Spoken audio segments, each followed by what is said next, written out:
A loved one's final days can be a confusing and emotionally draining time, and the goal of hospice is to provide as much comfort and ease to people as they prepare to pass away. But some families may not know how much help is actually available to them.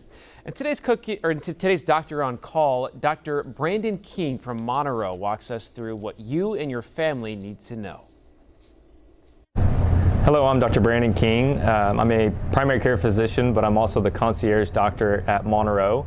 I also specialize in hospice care, and so over these talks that we're going to have, I want to answer some questions that you might have about hospice care. And the first question that we're going to address is, what exactly is hospice care? One of the things that I've realized over the past 7 years of practicing as a hospice medical director is that most don't truly understand what hospice is. In fact, if you asked the majority of people, one of the things that they would say about hospice, and one of the ways that they would describe it, would be a nurse or an aide at the bedside with a patient in their final days of life. But hospice is much more than that, and it should be much more than that. And so hopefully what we can do is we can help you understand what exactly hospice is. And so hospice is when a patient has a terminal illness.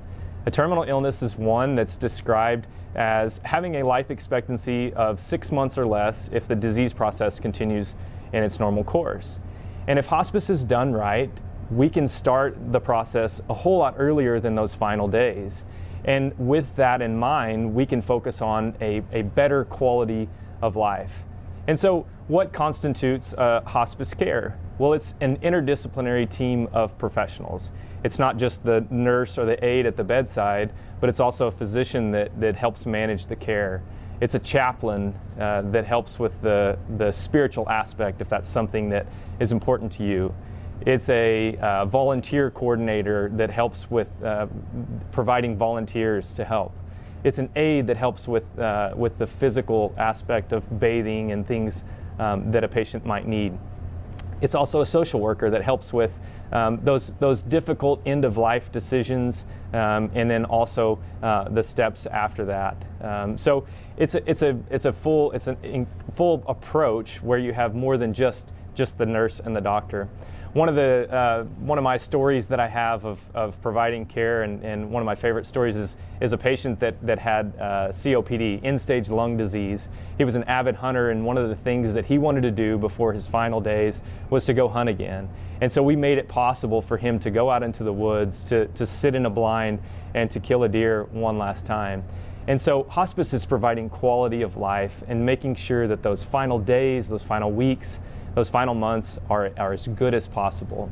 And so if you know of a loved one or yourself that may benefit from hospice care, reach out to your local provider and talk to them about what services may be provided.